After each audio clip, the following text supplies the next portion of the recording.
ትሁት በስከ መጨረሻ ከናቲ ጋራ ተለያየች። አባባም የናቲን ከባድ እና አደገኛ ንግግሮችና ስራዎች አወቁ። አባባ ከዚህ እንግዲህ አባባን ከዲቶ ለ12 ዓመት ያላጣትን ሚስቱን አግቶና ይዞ እያሰቃየ መሆኑን ሲሰሙ ሚስቴን እያገተህ እያሰቃየህ የምትገኘው አንተ እንደሆንክ ደርሼበታለሁ በማለት ተመስገንን በጣም አመሰግነዋለሁኝ። በማሁን ደግሞ ተመስገንን ሙሉ ለሙሉ እያመንኩት መጥቻለሁኝ። ስለዚህ የአባባ ሚስትን አግቶ የሚያሰቃይበትን ናቲ ሲናገር በስልክ ሰማውና አድራሻውን ቶሎ ብሎ ይዞ እየሮጠ ከታገተችበት ቦታ ላይ ሲደርስ ለአባባን ጠርቶ ይኸውልህ እዚህ ጋር ናቲ አግቶ ገዛ ሚስትን አስቀምጦ የሚያሰቃየንና የሚያደክመን እሱ ነው ሲሉት፣ ስለዚህ ቲና እኮ ይህን ነገር ሁሉ ልታቅ ትችላለች በማለት አባባ ወደ ቲና ደውለው አንቺ ብዙ ሚስጥር ከናቲ የምታውቅ ይመስለኛል። ስለዚህ ናቲ ከሰጠሽ ይልቅ እኔ እጥፍ አድርጌ እልቅ ሰጥሻለሁ እና አሁን እያንዳንዱ ናቲ እያደረገ ያለው እንደኔ እንድታቀብኝ እፈልጋለሁ ሲል ያማክራታል። እሷም አባዬ አንተ እኮ እንደ አባቴ ነህ። በፍጹም ናቲ እያደረገ ያለውን አሁንም ቢሆን ለተመስገን የነገርኩት እኔም ነኝ በማለት ትነግረዋለች። እውነት አንቺ ተቀይረሽ ማየቴ በጣም ደስ ብሎኛል አሉ። እንዴት ተመስገን ግን እንዴት እንደዚህ ልትል ትችላለህ በማለት ስትጠይቀው፣ አንቺ በጣም ፈጣን ነሽ እና ብዙ ነገር ሴት ነሽ፣ ለብዙ ነገር ትቀርቢዋለሽ፣ በብዙ ነገር አታለሽ ሚስጥሩን ማውጣት ትችያለሽ። እያንዳንዱ የተፈጠረውን ነገር ንገሪኝ ለማጋለጥና ከሱ ያለውን ለኛ ለማምጣት ቅርብ ስለምትሆኝ ነው። ስለዚህ የሰራሻቸው ነገሮች በሙሉ ለእኔ ጠቅመውኛል። እያንዳንዱ እንቅስቃሴውን እየተከታተሽ የምትነግሪ ነገር ከአባዬን ለማስደሰት የምደርስበት እንደሆነ አግኝቼዋለሁ በማለት ለቲናን ይነግራታል። እና አሁን በጣም የሚገርመው ተመስገን ትልቅ መስዋዕትነት ለአባዬ እየከፈለ ያለ ነው። አሁንም ቲናም እንደዛው የበፊት የበደለችውን በደል ለመካስ ከአባዬ ጎን ሆና እያስደሰተችው ነው። ናቲን ማጋለጥ እፈልጋለሁ እና እርጅኝ በማለት እንግዲህ ስትል ራሱን መቆጣጠር አቅቶት እንግዲህ ተበሳጭቶ በኋላ ወጥቶ ናቲ ከኔ ጋር አሁን ጨዋታህን ባትጫወት ደስ ይለኛል። ሲበዛም እኔ ጨካኝ ነኝ፣ ጨካኝነቴን አሳይሃለሁ። እስካሁን ግን ለፍቅር ብዬ ተንበርክኬያለሁ። ከዚህ በኋላ ግን ትሁትን ስለማልፈልጋት እኔ ለትሁት ብዬ ያን የነበረውን ልቤን የፍቅር ልብ የማሳይህ እንዳይመስልህ በማለት ይነግረዋል። አንተ ግን እንደዚህ ለአባዬ ስንት መስዋዕትነት እየከፈልን እያየህ ዙረህ አንተ እንዴት ይህን ነገር ታበላሻለህ አለው። አንተም ትሁትም ከዚህ በኋላ በሁለታችሁ መካከል ባታስገቡ ጥሩ ነው። ከዚህ በኋላ ምርጫዋን መርጣ ልታገባ ትችላለች። እኔም እንደማልፈልጋት ነግሬያታለሁ ሲል ለናቲ ነገረው።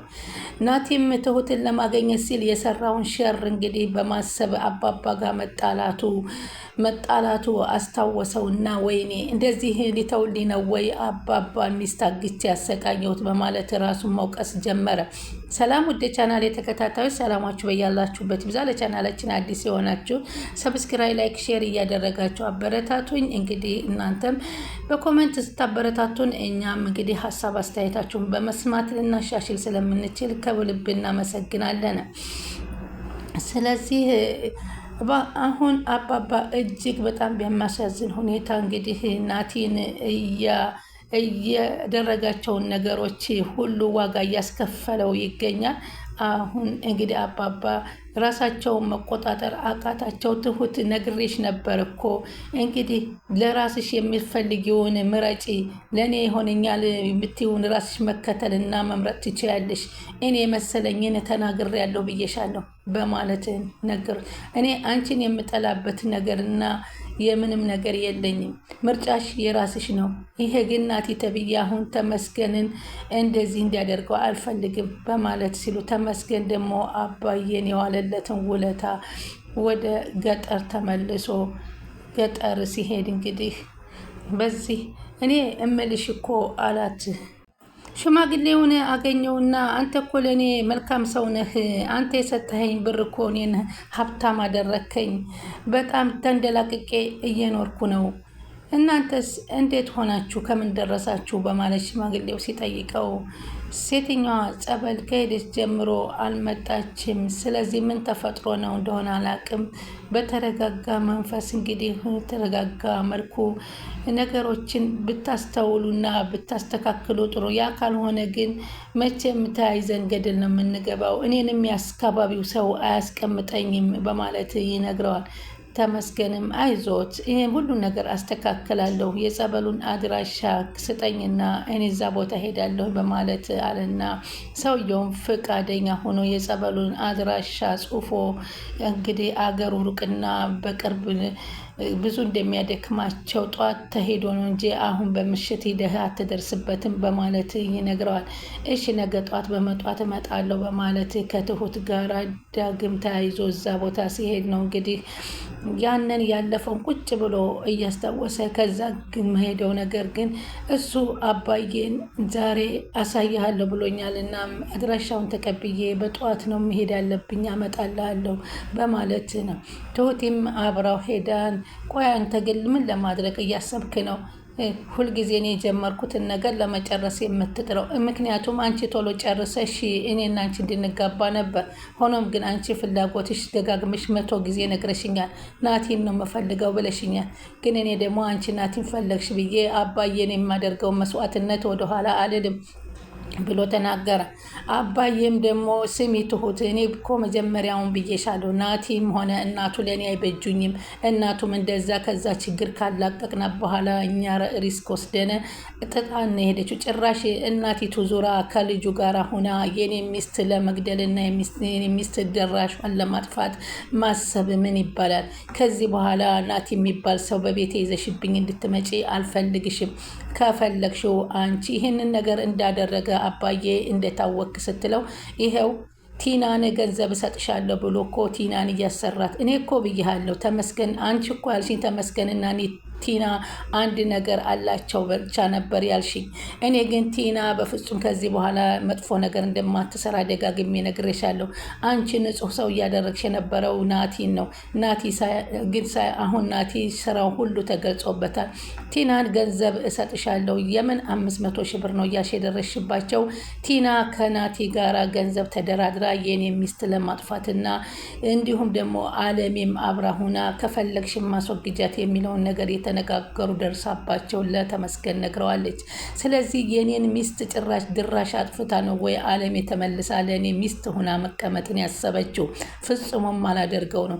አበባዬንና ውዴን አጥቼ እሷን በእሷ ቦታ ምተካት እንደመስሏት ከሆነ ተሳስታለች።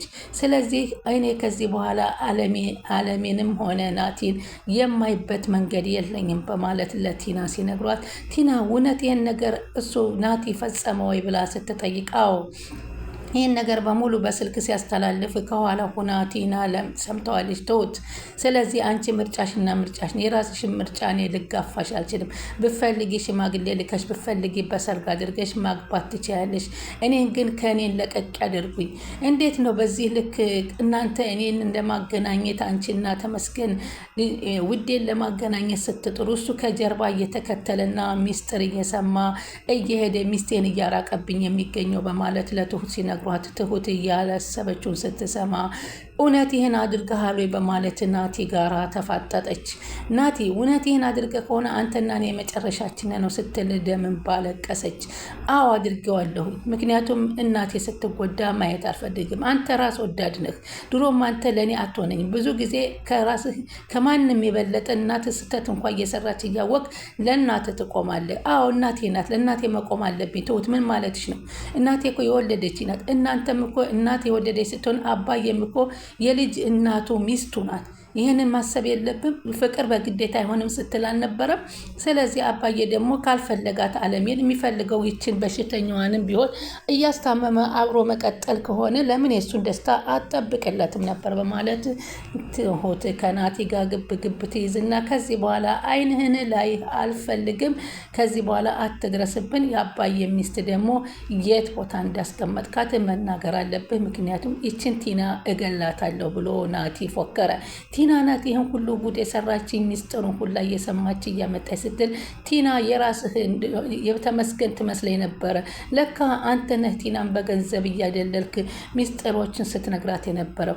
እሷ ግን አባዬን ድጋሚ ላለመጉዳት ስለወሰነች አጋለጠች።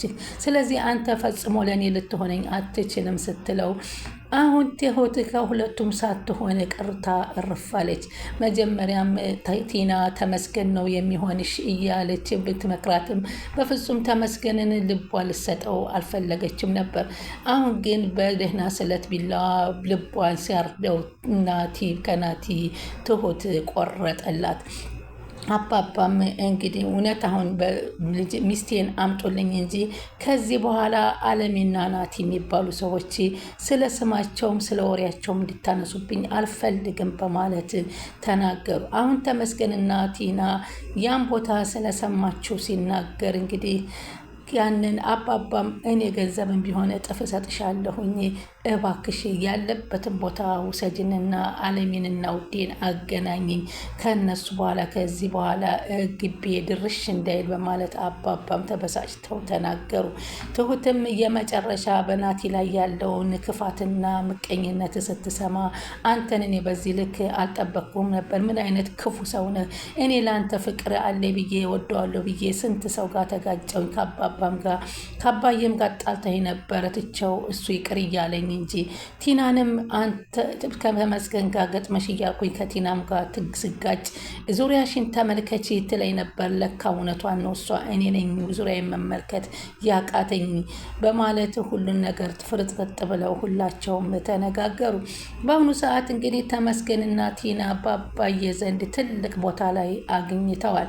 አሁን አባዬን ውዷን ሚስታቸውን አምጥተው ትንሽ ታግሰው እንደሚጠብቁ ቲና ትነግራቸውና ይዛላቸው እንደምትመጣ ቃል ትገባላቸዋለች። መቼም ተመስገን ተቀይሮ እንደዚህ መሆኑ በጣም የሚገርም ነው በማለት አባዬ በቲናና በተመስገን መቀየርና መልካምነትን ለመስራት መሯሯጥ ሲያው በጣም አመሰገኗቸው። ትሁትንም ልብ እንድትይ ያደረገሽ ልብሽ የመራሽን ገብተሽ ልትቃጠይ ነበረ። ሆኖም ግን ይሄውልሽ ሳትገቢበት በፊት የናቲን ክፋት በግልጽ መጣልሽ ቤትሽ ድረስ በማለት ነገሯት። ቻናሉን ሰብስክራይብ ያደረጉ ይጠብቁን።